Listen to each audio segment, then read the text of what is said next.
हरे कृष्ण. तुम्हाला स्क्रीन दिसते? हो माताजी. दिसते ना? चालेल, आपण चालू करूया. प्रथम मी मंगलाचरण म्हणते.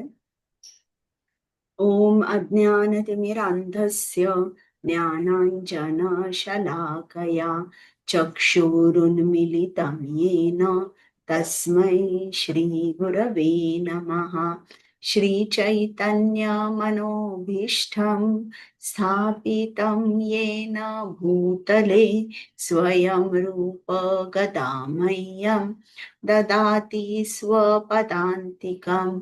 नम ओं विष्णुपादाय कृष्णपृष्ठाय भूतले श्रीमते भक्ति वेदांत स्वामिन् इति नामिने. नमस्ते सारस्वते देवे गौरवाणी प्रचारिणे निर्विशेष शून्यवादी पाश्चातदेशतारिणे. हे कृष्णा करुणा सिंधु दीनबंधु जगत्पते गोपेश गोपिका कांत राधाकांत नमोस्तुते. तप्त कांचन गौरांगी राधे वृंदावनेश्वरी वृषभानुसुते देवी प्रणमामि हरिप्रिये. जय श्री कृष्ण चैतन्य प्रभु नित्यानंद श्री अद्वैत गदाधर श्रीवासादि गौर भक्तवृंद. हरे कृष्ण कृष्ण कृष्ण हरे हरे हरे राम राम राम हरे हरे.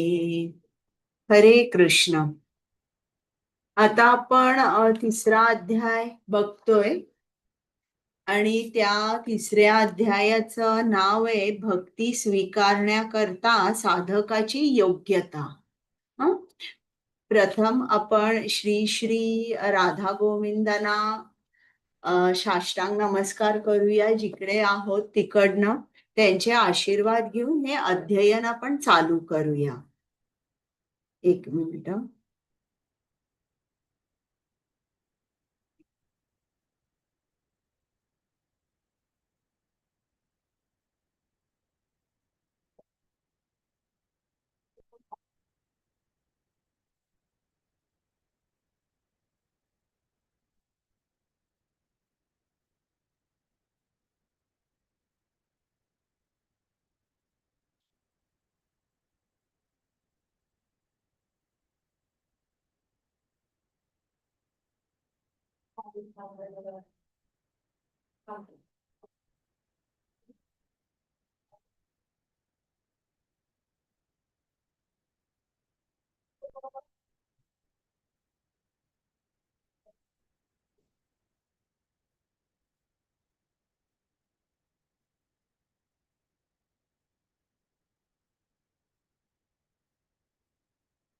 आतापर्यंत आपण एक जरा थोडासा रिकॅप करूया की आपण आता जो पहिला अध्याय केला त्यात आपल्याला भक्तीची गुणवैशिष्ट्ये काय आहे ती समजलेली आहे.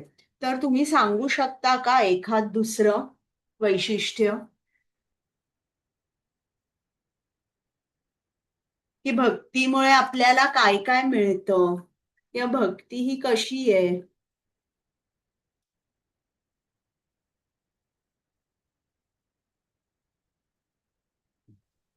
क्लेशांपासून मुक्ती मिळते. बरोबर. आणि काय मिळतं? आध्यात्मिक हरे सुख कृष्ण. मिळतं. हरे कृष्ण माताजी. हा बोला. भक्ती शुभदायक आहे बरोबर आहे.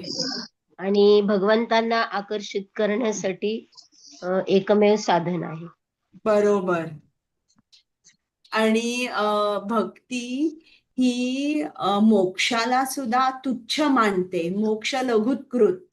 मग सांद्रानंद विशेषात्मा म्हणजे कंडेन्स्ड ब्लिस आणि श्रीकृष्ण आकर्षणी. श्रीकृष्ण आकर्षणी म्हणजे ती स्वतः श्रीकृष्णाला आकर्षित करते. तर साधना भक्ती जी आहे ती 2 प्रकारची असते मुख्य. एक म्हणजे वैधी साधना भक्ती आणि दुसरं म्हणजे रागानुगा साधना भक्ती. तर वैधी साधना भक्ती म्हणजे काय, की वैधी साधने भक्तीमध्ये आपण आपल्या आचार्यांनी आपल्याला काही नियम सांगितलेले असतात, जे शास्त्रात लिहिलेले आहेत. आपल्याला कृष्णासाठी काही आकर्षण नाहीये, पण आपण जेव्हा त्यांनी दिलेल्या मार्गावर त्यांनी सांगितल्याप्रमाणे आपण चालतो, तेव्हा आपल्यामधलं जे सुप्त प्रेम आहे कृष्णासाठी ते हळूहळू जागृत होऊ लागतं. त्याला म्हणतात वैधी साधना भक्ती किंवा डिव्होशनल सर्व्हिस इन प्रॅक्टिस. आता रागानुगा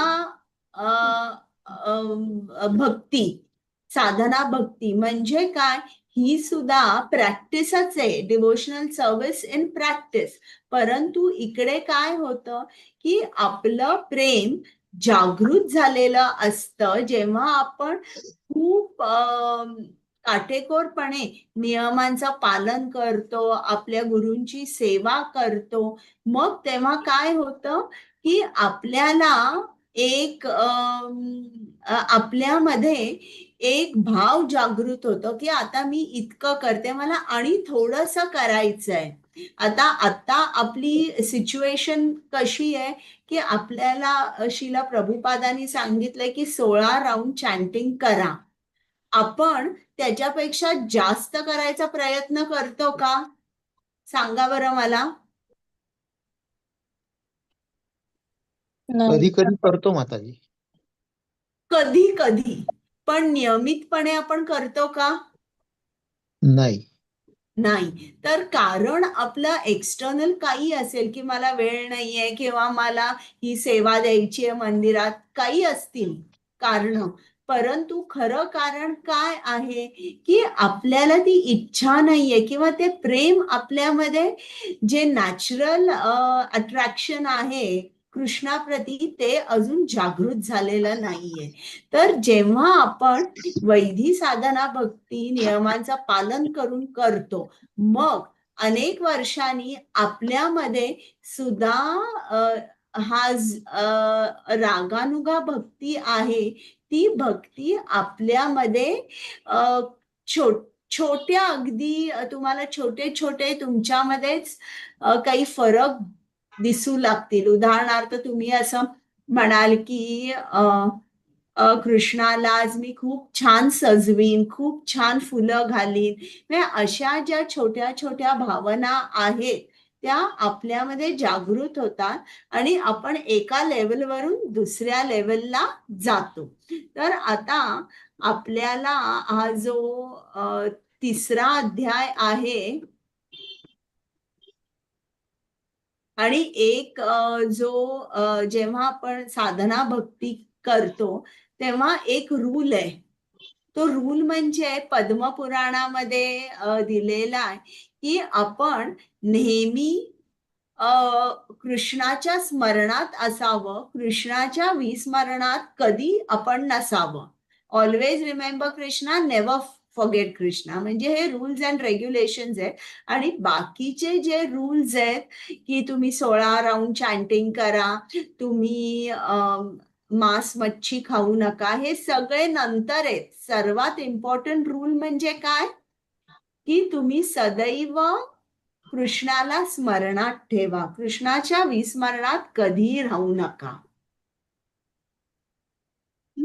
मग आता 3रा जो अध्याय आहे, या 3ऱ्या अध्यायामध्ये आपल्याला समजतं की भक्ती करण्यासाठी एका साधकाची योग्यता काय असावी लागते. आता तुम्ही मला सांगू शकाल का की तुम्हाला काय वाटतं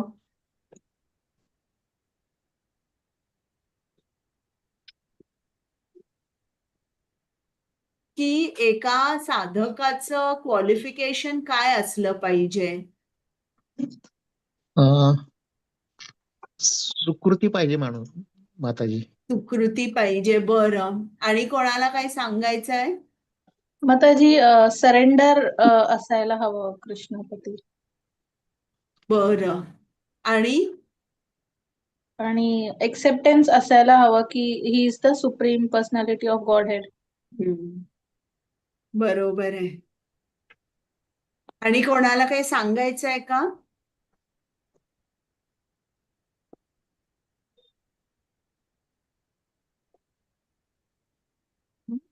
तर आता बघा, इकडे हा जो अध्याय आहे तर त्याच्यामध्ये मार्गदर्शन आपल्याला करणारे गुरु चांगले पाहिजेत. बरं. तुमचं सगळ्यांचं बरोबर आहे. आता या अध्यायात आपण बघूया काय एक्झॅक्टली आपल्याला करायचंय. तर इकडे या अध्यायामध्ये की कोण कोण साधक योग्य आहे भक्ती स्वीकारण्याकरता हे आपण शिकणार आहोत. मग यासाठी ज्ञानाचं आणि वैराग्याची आवश्यकता आहे का? किंवा विविध तऱ्हेचे जे भक्त आहेत त्यांचं जे ग्रेडेशन आहेत, म्हणजे मध्यम अधिकारी, उत्तम अधिकारी, कनिष्ठ अधिकारी, हे आपण कसे ओळखू शकतो? मग जे नवीन नवीन जे भक्त आहेत ते सुद्धा, त्यांची सुद्धा ते 4 तऱ्हेचे असतात. ते कोण आहेत? आणि या अध्यायात हे पण सांगितलंय की वैधी साधने भक्तीमध्ये जेव्हा आपण प्रोग्रेस होतो मग काय अडथळे कोणते असतात, तर हे सगळं आज आपल्याला समजून घ्यायचंय या अध्यायात.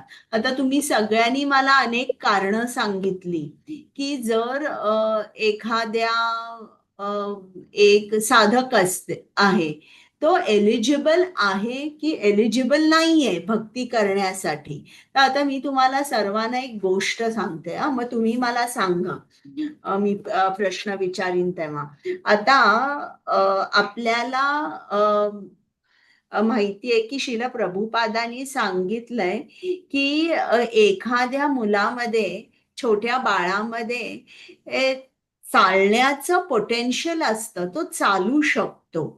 आणि एक छोटीशी, त्याला थोडीशी प्रॅक्टिस मिळाली, त्याच्या आईने त्याचा हात धरून चालला की मग काही महिन्यातच ते बाळ व्यवस्थित चालू शकतं. तर त्याचप्रमाणे आपल्यामध्ये सुद्धा पोटेन्शियल आहे आणि आपण ही जी भक्तिमय सेवा आहे ही उत्तम तऱ्हेने करू शकतो. मग आता एक श्रील प्रभुपादांचा एक भक्त होता आणि तो अमेरिकेमध्ये बोस्टनच्या इस्कॉन मंदिरामध्ये होता. आणि तो कसा होता? एक्सेंट्रिक होता. ते जे टेम्पल होतं बॉस्टनचं, ते कसं होतं म्हणजे त्याच्यामध्ये एंट्री केल्या एक पॅसेज होतं, छोटं पॅसेज होतं आणि मग हॉल होता. तर हा काय करायचा, याचं नाव पीटर होतं, पण त्याला सगळेजण क्रेझी पीटर म्हणायचे. तर हा क्रेझी पीटर काय करायचा, तिकडे त्या पॅसेजमध्ये आपले हातपाय पसरून तिकडे झोपायचा किंवा तिकडे पुस्तकं वाचायचा आणि आपले सगळं जे कपडे वगैरे असे तिकडेच त्यांनी ठेवले होते. तर त्याला टेम्पल डिवोटीजनी खूप सांगितलं की तू असं नको करूस, इकडे नको झोपूस किंवा इकडे सगळी तुझी पुस्तकं, तुझे कपडे नको ठेवूस, कारण लोक इकडूनच तर आत येतात आणि आतमध्ये आल्यावर त्यांचं इम्प्रेशन खूप काही चांगलं पडत नाही. तू इकडे कधी झोपलेला असतोस. पण तरी त्यांनी ऐकलं नाही, कोणाचंही ऐकलं नाही. त्याला हवं तसंच तो करायचा. मग ते जे टेम्पल मधले प्रेसिडेंट होते सत्स्वरूप महाराज, त्यांनी श्रील प्रभुपादांना पत्र लिहिलं आणि त्यांनी पत्रामध्ये सांगितलं की हा कसा त्या पॅसेजमध्ये पाय पसरून बसलेला असतो, झोपलेला असतो. आणि मग सत्स्वरूप महाराजांनी प्रभुपादांना विचारलं आम्ही काय करू? मग प्रभुपादांनी त्याला परत पत्र लिहिलं, what's the matter, can't you tolerate हं. मग आता प्रभुपादांचं असं उत्तर आल्यावर त्यांना आता काही कोणाकडे कंप्लेंट करायची उरलीच नाही. म्हणून त्यांनी त्याला त्याचं तो जसा वागत होता ते सगळं त्यांनी सहन केलं. मग काही आठवड्यांनी हा जो क्रेझी पीटर आहे हा बोस्टनचं टेम्पल सोडून गेला आणि सगळ्या तिकडच्या भक्तांना खूप अगदी हायसं झालं हा गेला ते. आणि तो त्याच्यानंतर न्यूयॉर्कमध्ये गेला. मग असं करत करत तो त्याच्यानंतर न्यू वृंदावनमध्ये गेला अमेरिकेतच. आणि काही वर्षांनी म्हणजे जवळजवळ 20 वर्षांनी त्या बोस्टन टेम्पलमध्ये जे एक भक्त होते त्यांनी पीटरला या क्रेझी पीटरला एकदा लॉस एंजलिस मध्ये मंगल आरतीमध्ये बघितलं. तर ते थक्क झाले की हा क्रेझी पीटर हा तर इकडे आमच्या याच्यात होता बोस्टन मध्ये आणि आता हा कसा काय येतो मंगल आरतीला आणि सगळं अगदी छान सगळं आरती वगैरे करतोय. मग त्यांनी तिकडे जवळपास आणि काही भक्त होते त्यांनी विचारलं की हा माणूस कोण आहे याचं नाव काय आहे. मग ते जे गिरिराज स्वामी होते त्यांना आणि एक मोठा धक्का बसला. त्यांनी सांगितलं हे जे आहे यांचं नाव कुशकृत प्रभू आणि हे खूप मोठे आहेत. यांनी अनेक जे स्क्रिप्चर्स आहेत शास्त्र आहेत जी संस्कृत आणि बेंगॉलीमध्ये याचं त्यांनी भाषांतर इंग्लिशमध्ये केलंय. तर असं म्हणजे आता तुम्ही मला सांगा की हा जो क्रेझी पीटर आहे याची काय एलिजिबिलिटी होती, याची काय योग्यता होती सांगा बरं मला. होती का काही? माताजी. काहीच नव्हती. पण हे जे गुरु आहेत हे असेच असतात. इतके दया करतात. हे जे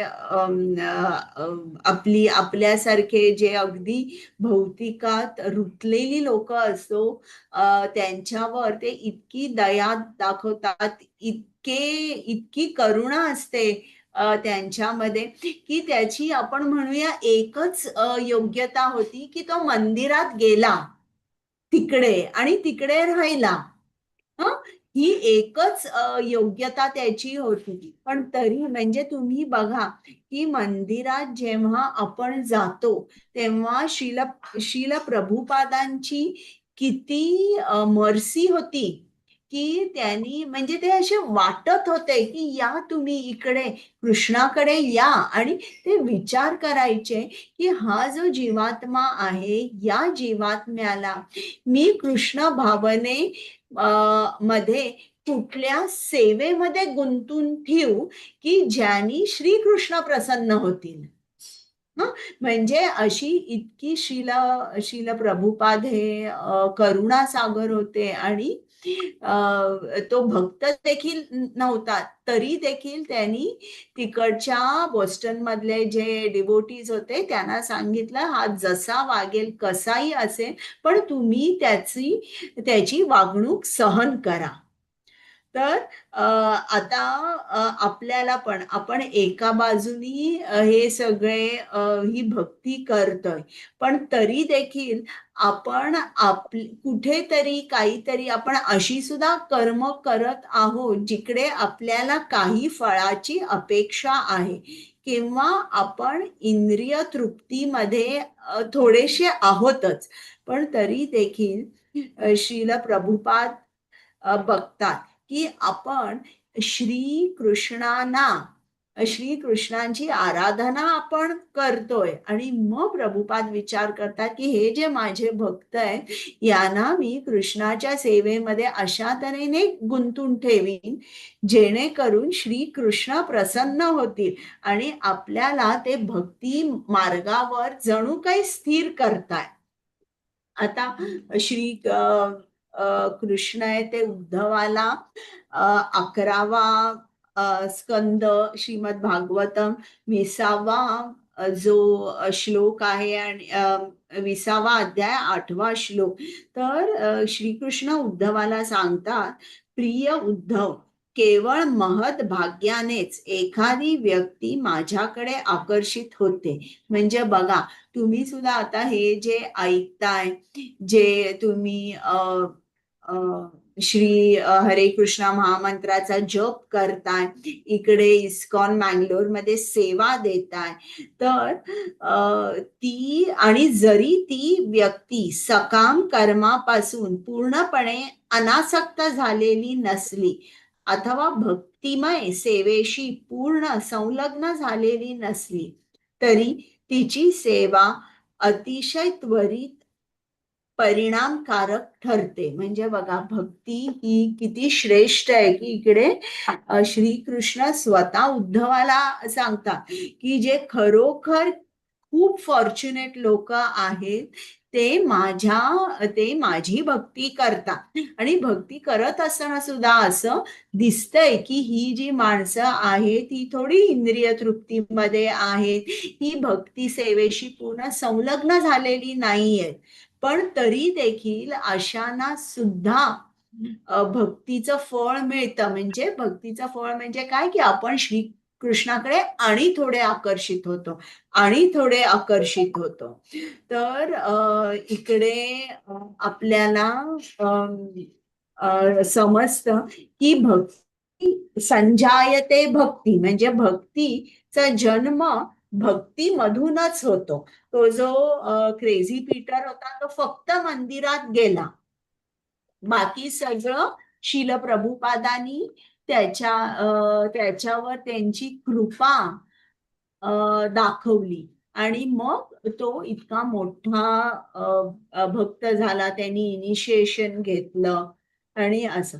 तर जेव्हा आपण श्री कृष्णाचं नामस्मरण करतो, ही शरणागताची पहिली पायरी आहे म्हणता येईल. आणि जेव्हा आपण हळूहळू नामस्मरण करतो, वाढवतो, तेव्हा आपल्याला आपल्यामधले जे अवगुण आहेत ते थोडे थोडे कमी झालेले दिसतात. आणि अजूनही आपण जरी श्री कृष्णाची भक्तिमय सेवा 100% करत नाहीये, तरी देखील ही जी कृष्ण भावना आहे ही खूपच इफेक्टिव्ह असते. म्हणजे ज्याप्रमाणे अग्नीमध्ये आपण हात घातल्यावर हात त्वरित आपला भाजतो, त्याचप्रमाणे ही जी भक्ती आपण करतो, या भक्तीमुळे आपल्यामध्ये जे भौतिक इच्छांचं जे बीज आहे, हे जे बीज आहे हे लवकर जळून जातं आणि आपण भक्ती आणि जास्त एकाग्रतेने करू लागतो. बरं, आता मला सांगा तुम्ही की जेव्हा एखादा माणूस भक्ती करतो तेव्हा आपल्याला, तुम्हाला असं वाटतं का की वैराग्य लागतं भक्तीसाठी? नाही. नाही. इतर कोणाला काही बोलायचंय? मग त्याची थोड्या प्रमाणात लागतच. पण तुम्हाला काय वाटतं की वैराग्याने कृष्ण आकर्षित होतो का? नाही. नाही, बरोबर आहे. तर आता हे मी तुम्हाला उदाहरण सांगते म्हणजे तुम्हाला जास्त चांगलं लक्षात राहील. आता प्रतापरुद्रची गोष्ट माहिती आहे का, की जो ओरिसाचा राजा होता? हो. माहिती आहे ना सर्वांना. तर हो. हा जो प्रतापरुद्र होता, त्यांना चैतन्य महाप्रभूची खूप भेट घ्यायची होती, परंतु चैतन्य प्रभूंनी ते स्वीकार केलं नाही. कारण त्यांनी सांगितलं की मी कुठल्याही राजाला अथवा जे भौतिकवादी लोक आहेत यांना मी भेटत नाही. आणि हे जे प्रतापरुद्र आहेत त्यांना खूप वाईट वाटलं, म्हणून त्यांनी काय केलं, आणि ते खूप मोठे महान कृष्ण भक्त होते बरं का प्रतापरुद्र. आणि हे जे आपले चैतन्य महाप्रभूंचे जे असोसिएट्स होते, जे त्यांचे शिष्य होते, त्यांना माहित होतं की हा खूप मोठा कृष्ण भक्त आहे. तर रामानंद राय, स्वरूप दामोदर दास या सर्वांना माहित होतं की हे खूप महान भक्त आहेत. आणि त्यांनी सुद्धा या चैतन्य महाप्रभूंना सांगितलं की हा राजा जरी असला प्रतापरुद्र, तरी कृष्णाचा खूप मोठा भक्त आहे, तर तुम्ही यांना भेटा. हा, पण त्याला हे चैतन्य महाप्रभूंनी मान्य केलं नाही. मग प्रतापरुद्र यांनी जगन्नाथ रथयात्रेच्या दिवशी त्यांनी काय केलं, रथाच्या समोर त्यांनी झाडू मारलं. त्यांनी चंदनाचं पाणी शिंपडलं, झाडू मारला, रस्त्यावर चंदनाचं पाणी शिंपडलं. आणि चैतन्य महाप्रभू बघत होते बरं का, की हा जो राजा आहे हा काय काम करतो. त्यांना आनंद झाला, त्यांना दिसलं की हा किती सिन्सिअर भक्त आहे. परंतु तरी देखील त्यांनी या प्रतापरुद्रांना भेट दिली नाही. मग यांना खूप इच्छा होती, खूप तीव्र इच्छा होती की मला चैतन्य महाप्रभूंना भेटायचंय. आणि त्यांना असं वाटत होतं प्रतापरुद्रांना की हे तर चैतन्य महाप्रभू हे स्वयं कृष्ण आहेत आणि ते इकडे या या सर्वांचा उद्धार करायला आले आहेत, सर्व जीवांचा उद्धार करायला आले आहेत आणि राधा राणीच्या मूड मध्ये आहेत आणि कृष्ण प्रेम सगळ्यांना वाटत आहे. फक्त एकच एक्सेप्शन आहे, म्हणजे तो म्हणजे मी, असं त्यांना वाटत असे. आणि त्यांना खूप वाईट वाटत असे की मला त्यांची भेट घेता येत नाही. मग त्यांचे जे शिष्य आहेत ते काय म्हणाले की हे आता ही जी रथयात्रा ही वाजत गाजत जाते, चैतन्य महाप्रभू ते खूप नाच करतात. आणि मग जरा पुढे गेल्यावर ते हा रथ एकीकडे जिकडे थांबतो, तर तिकडे थांबल्यावर जवळपास जर एखादा बगीचा असेल तर तिकडे चैतन्य महाप्रभू विश्रांती घेतात. आणि तिकडे तू त्यांना भेटायला जा. पण भेटायला जाशील तेव्हा तू साधा ड्रेस घालून जा, तुझा रॉयल ड्रेस घालून जाऊ नको. मग तसं झालं. ही वाजत गाजत रथयात्रा चालली होती. मग काही अंतरावर तिकडे एक गुंडीच्या गार्डन होती, तिकडे हे महाप्रभू रथ थांबला आणि ते विश्रांतीसाठी तिकडे गेले. आणि इकडे खूप हजारो लोक होती. ते जगन्नाथ, बलदेव महाराज आणि सुभद्रा देवी यांना फुलं, नारळ, फळं असं काय काय देत होते. आणि हे शांतपणे चैतन्य महाप्रभू तिकडे बसले होते. आणि हे तिकडे गेले, त्या गार्डन मध्ये प्रतापरुद्र गेले. आणि हे चैतन्य महाप्रभू बसले होते, त्यांचे जे पाय आहेत त्याचे पाय ते चेपायला लागले. आणि चेपत असताना ते गोपी गीत म्हणून लागले. 10वा स्कंद श्रीमद भागवतम 31 ते 36 हे अध्याय आहे, त्यात गोपी गीत आहे. तर असे फार सुंदर आवाजात ते गोपी गीत म्हणू लागले.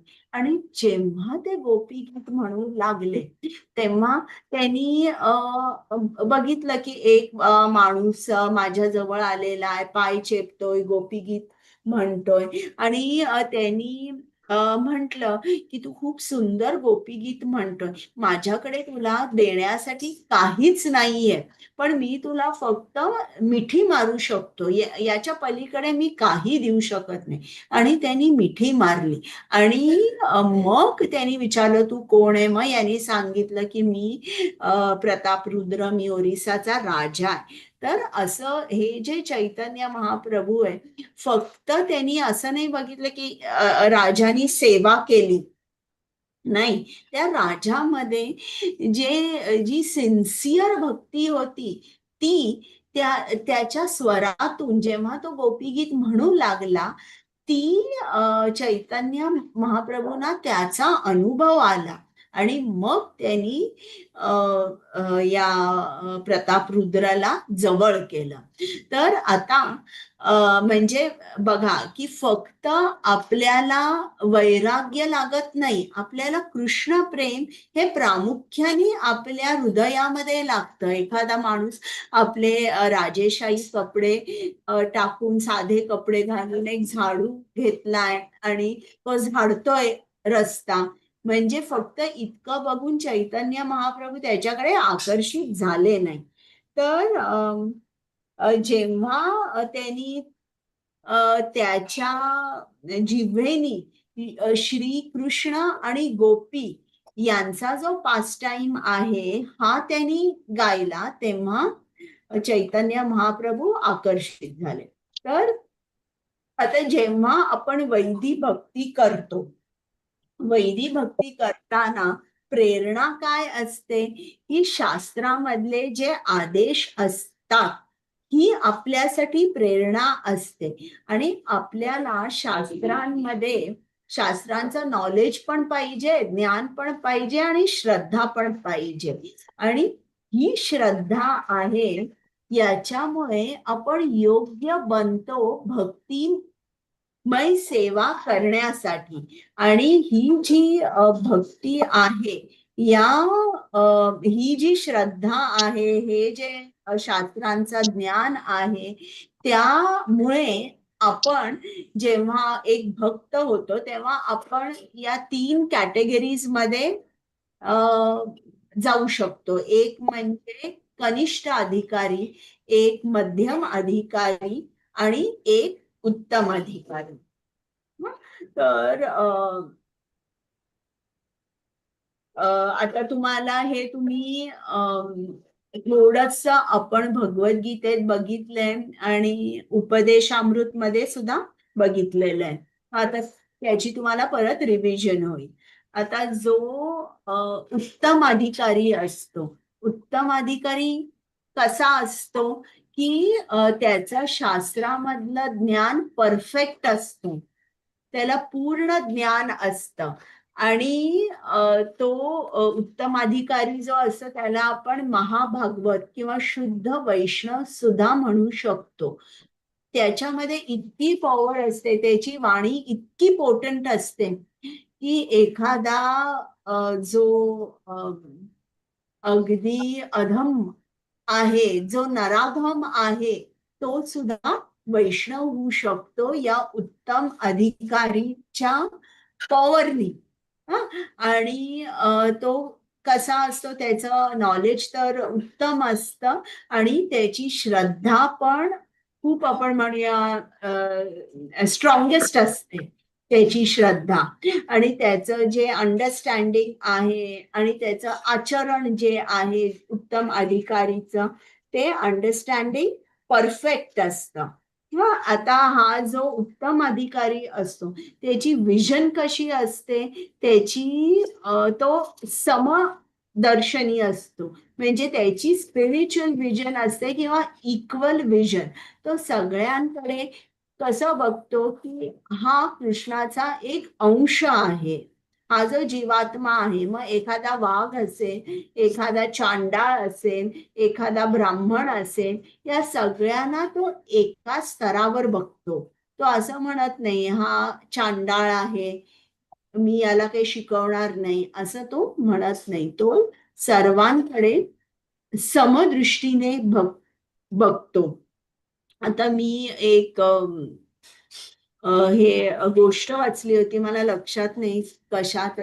तर एक राज्य असतं ज्याचा राजा मयूरध्वज असतो आणि हा सुद्धा श्रीकृष्णांचा खूप मोठा भक्त असतो. तर त्याच्या राज्यात जे चांडाळ होते त्यांना सुद्धा दीक्षा दिली जायची. पण त्या चांडाळाची इच्छा पाहिजे, म्हणजे इतकं की ते काही कास्ट किंवा काही बघायचे नाही, केवळ तुमच्या मनामध्ये इच्छा आहे भक्ती करण्यासाठी, तुम्ही भक्ती करू शकता, तुम्ही इनिशिएट होऊ शकता. तर आता जी श्रद्धा आहे, ही श्रद्धा आणि जे ज्ञान आपण घेतो शास्त्रातून यांनी आपली योग्यता काय आहे, आपण कनिष्ठ आहोत, आपण उत्तम आहोत की आपण मध्यम अधिकारी आहोत हे ठरतं. आता तुम्हाला भगवद्गीता 17व्या अध्यायात माहिती आहे का की समजा जर शास्त्रात दिलेले आदेश आपण पाळले नाहीत आणि आपल्या मनाप्रमाणे आपण जर भक्ती केली तर काय होतं सांगा बरं मला.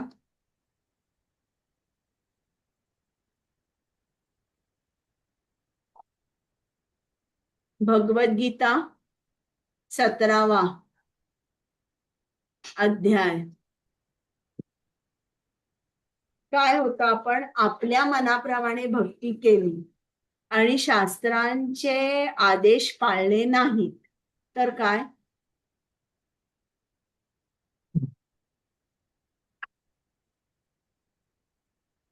कोण सांगतंय?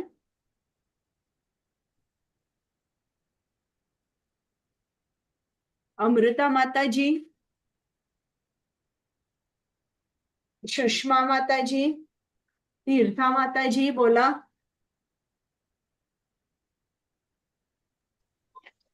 आपण त्याला तामस तप किंवा असं म्हणू शकतो ना.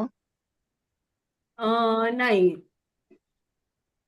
हरे नाही. कृष्ण माताजी. असत कर्म म्हणू शकतो का आपण त्याला? शास्त्र विहित असत कर्म. बोला अमृता माताजी. सॉरी, हे आवाज येत नव्हता की याच्यामध्ये घोर तपाच म्हणजे जे तप याच्यामध्ये हे केला जातो की अशास्त्र विहित घोर जे तप त्याच्यामध्ये नरकामध्ये पतन केलं जातं. नरकामध्ये. आणि त्यांनी सांगितलं की तुम्हाला या इकडे सुद्धा सुख नाही मिळणार हे असं करून आपल्या मनाप्रमाणे इहलोकात आणि परलोकात कोणत्याही हा? लोकांमध्ये सुखाची अपेक्षा नाही केली म्हणजे आपला पराभव निश्चित आहे. हो. तर मग आता आपल्याला इतकं ज्ञान आपल्याला भगवद्गीतेमध्ये मिळालेलं आहे. मग आता श्रील प्रभुपादांनी एकदा त्यांच्या डिसायपलला, शिष्याला विचारलं मॉर्निंग वॉक चालू असताना की तू माझी पुस्तकं रोज वाचतोस का? मग या शिष्यानी म्हटलं हो मी रोज वाचतो. मग प्रभुपाद म्हणाले नुसतं वाचन करून उपयोग नाही, तुम्ही माझ्या पुस्तकात मी जे काय लिहिलंय त्याचा अभ्यास करा, चांगलं मंथन करा, तुम्ही डिबेट करा एकमेकांबरोबर आणि अशा तऱ्हेने तुमचं जे अंडरस्टँडिंग आहे ते आणि खोल खोल खोल घेऊन चला. मग आता श्रील प्रभुपाद हे उत्तम अधिकारी आहेत आणि जेव्हा आपण श्रील प्रभुपादांची पुस्तकं वाचतो मग आपण एका उत्तम अधिकाऱ्याबरोबर संग करतो. लक्षात आलं तुम्हाला? म्हणजे असं आपण पुस्तक वाचताना आपण वाचलं असं नाही, हे लक्षात घ्या की आपण एका उत्तम अधिकारी बरोबर संग करतोय आणि त्याचे जे परिणाम आहेत ते आपल्याला, त्या संघाचे जे परिणाम आहेत ते आपल्याला आपल्या आयुष्यात हळूहळू दिसू लागतात. बरं, आता श्रद्धा म्हणजे काय? श्रद्धा म्हणजे आता नॉलेजचा भाग आपण बघितला की उत्तम अधिकारी जो आहे त्याचं नॉलेज, त्याचं अंडरस्टँडिंग या शास्त्रांवर एकदम कम्प्लीट असतं, परफेक्ट असतं.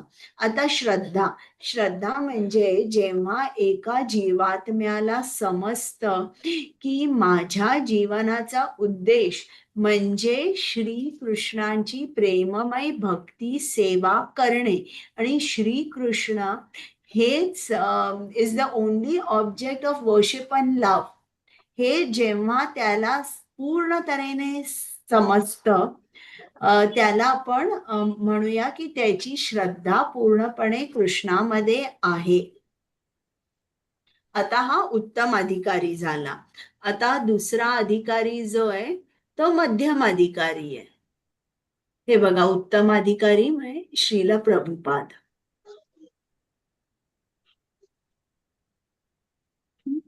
मध्यम अधिकारी कसा आहे तो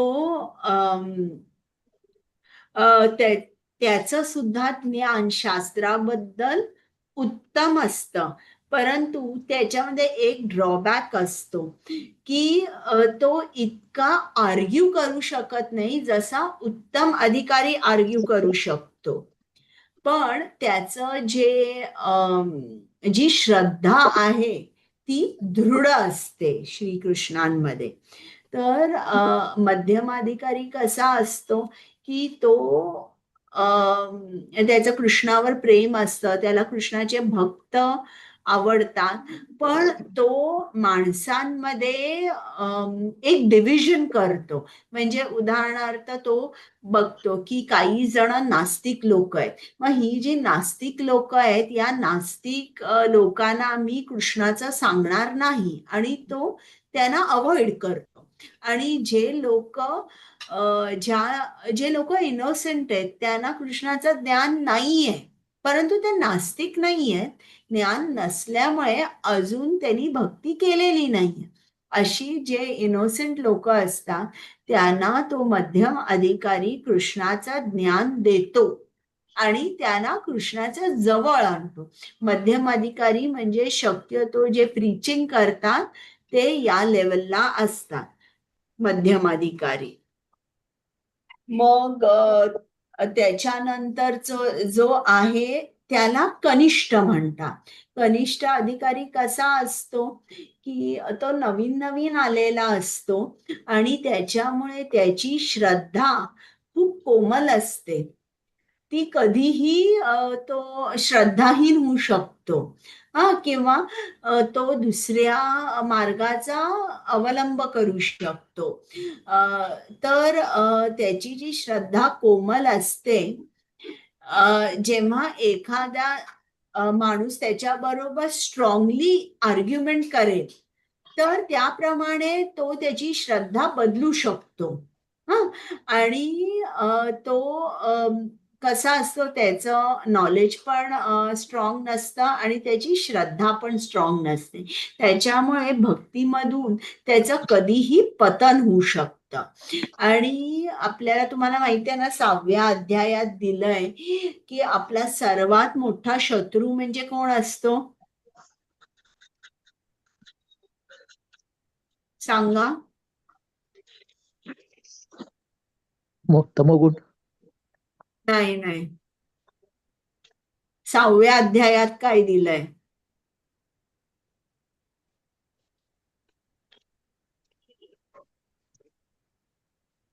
सर्वात मोठा शत्रू कोण असतो? मन. मन, बरोबर. म्हणजे uncontrol mind. Mind can be best friend or worst enemy. म्हणजे अनकंट्रोल माइंड आहे जे इंद्रिय तृप्तीच्या सदैव पाठी पळतंय, हे जे मन आहे हे मन सर्वात मोठा शत्रू असतं. आणि कनिष्ठ अधिकारी असतो की त्याचं मन कसं असतं, मनामध्ये अनेक गोष्टी असतात, खूप इच्छा असतात, आणि जर या वेळेला त्यांनी जर त्याला योग्य तो संग मिळाला नाही तर मात्र त्याचं भक्तीमध्ये पतन होऊ शकतं. आता कनिष्ठ अधिकारी, हा जो कनिष्ठ अधिकारी आहे त्याचं पुढे आणि क्लासिफिकेशन केलेला आहे. आता ते पण आपण भगवद्गीतेमध्ये शिकलेलो आहे.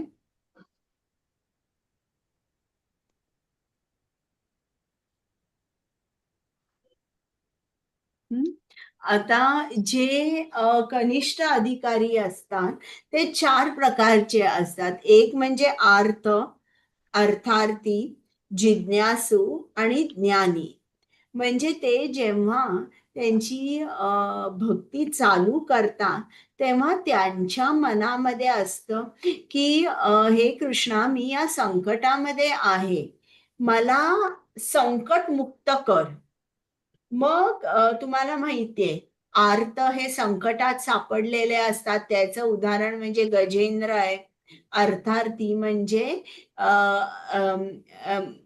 त्यांना पैसा पाहिजे असतो. जसं आपण ध्रुवमध्ये बघतो की ध्रुव महाराजांना काय हवं होतं, त्यांना आपल्या पणजोबांपेक्षा सुद्धा खूप खूप मोठं राज्य हवं होतं. जिज्ञासू म्हणजे काय, की जे इन्क्विजिटिव्ह असतात, की हरे कृष्ण कीर्तन करत लोक चाललेले आहेत रस्त्यावरून, मग इतके आनंदी का दिसतात, हे इतका वेळ फक्त हरे कृष्ण कृष्ण कृष्ण हरे हरे, हरे राम राम राम हरे हरे असा मंत्र कसा म्हणू शकतात. आणि ज्ञानी सुद्धा बघा हे कनिष्ठ अधिकारी मध्येच गणले जातात. तर ज्ञानी म्हणजे कसं, की ते ज्ञानाच्या शोधात असतात. ते या प्लॅटफॉर्म पर्यंत आलेले असतात की मी हे शरीर नाही, पण पुढे मी कोणाचा आहे हे त्यांना ठाऊक नसतं. तर अशा तऱ्हेने ज्ञानी सुद्धा हे कनिष्ठ अधिकारीच मानले जातात. आणि जेव्हा हे कनिष्ठ अधिकारी जर त्यांचा संघ एका कृष्णाच्या शुद्ध भक्ताबरोबर आला, म्हणजे इकडे आपल्याला दिसते स्लाइडमध्ये ध्रुव महाराज, यांनी एका शुद्ध भक्ताचं, शुद्ध वैष्णवाचं म्हणजे नारद मुनीने सांगितलेलं ऐकलं आणि मग ध्रुव महाराजांना कृष्णाचं दर्शन झालं.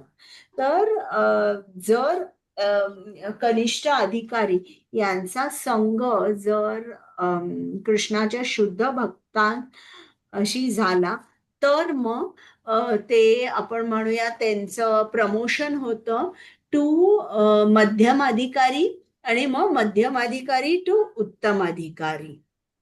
तर अशा तऱ्हेने या अध्यायात सांगितलेलं आहे की योग्यता आपली जी असते ती कशी असते किंवा कशी आपण एनहान्स करू शकतो. आतापर्यंत आपण काय घेतलेलं आहे. आता आणि एक सांगायचं होतं मला की श्रील प्रभुपादांची आपण पुस्तकं वाचतो, म्हणजे बघा आपण एका उत्तम अधिकारी जो आहे त्याचा संग करत असतो. आता एकदा प्रभुपादांचे एक शिष्य हे श्रीमद भागवतम आणि चैतन्य चरितामृतचं ट्रान्सलेशन करत होते. आणि जेव्हा ते ट्रान्सलेशन लिहित होते तर त्यांना एक लक्षात आलं की श्रील प्रभुपादांनी प्रत्येक पानावर हरे कृष्ण मंत्र हा पूर्ण लिहिलेला आहे, म्हणजे 16 शब्द 32 सिलेबल्स हे लिहिले होते. तर हे जे शिष्य आहे ते म्हणाले की श्रील प्रभुपादांना असं वाटत होतं की चुकून या पुस्तकातलं एक पान निखळलं किंवा कोणीतरी फाडलं आणि टाकलं आणि रस्त्यावर कुठल्याही माणसाने तो पेपर घेतला तर त्या पेपरावर त्याला हा हरे कृष्ण महामंत्र दिसेल की जो युगधर्म आहे, आणि एकदा जरी त्यांनी हरे कृष्ण महामंत्र वाचला तर कदाचित तो आमच्या मंदिरात येईल. सो आता आपण काय केलंय, आपण कोणाच्या शरण गेलेलो आहोत, आपल्या मनाचं शरण आपण घेतलेलं आहे की जेणेकरून आपण काय करतो, या जन्म मृत्यू या सायकलमध्ये आपण फसलेलो आहे. आता आणि एक गोष्ट सांगते, म्हणजे साधी जी आपल्याला वाटतं की भक्ती जी आहे ना, श्रीला प्रभुपादांची कृपा बघा केवढी मोठी आहे.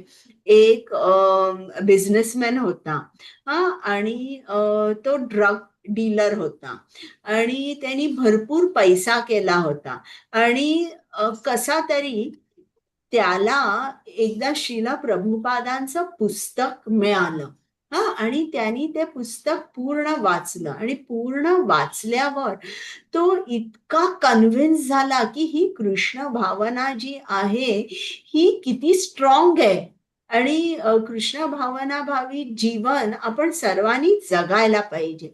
म्हणून त्यांनी काय केलं की श्रील प्रभुपादांची पुस्तकं तो त्याच्या कस्टमर्सना विकायला लागला, डिस्ट्रीब्यूट करायला लागला, किंवा कोणी रस्त्यात भेटेल त्यांना ती पुस्तकं द्यायला लागला.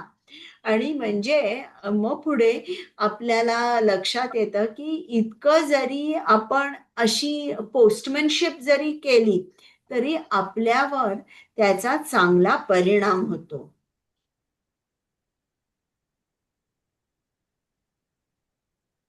हरे कृष्ण माताजी, सादर प्रणाम. हरे कृष्ण. प्लीज माताजी, मला काय विचारायचं आहे का? 4:30 वाजताचे आपले क्लास आहेत. हो हो, ओके ओके, बरं. हरे कृष्ण. आता कुठला तुमचा आहे का? ओके ओके, ठीक आहे. बरं, मग आता आपण एंड करूया का? आपण पुढच्या गुरुवारी भेटूया. गुरुवारी माताजी तुमचा नसतो ना या लिंकवर? या महिन्यात तर राहणार आहे माताजी. गुरुवारी हा आपला तो साधू संघ असतो ना? किती ते किती असतो? 4:30 ते 5:30. ओके. नीताई गौरांग चॅलेंज आहे ना? हो हो हो, चालेल चालेल. बरं, मग मी आता स्टॉप शेअर करते. रेकॉर्डिंग पण स्टॉप करा माताजी. बरं.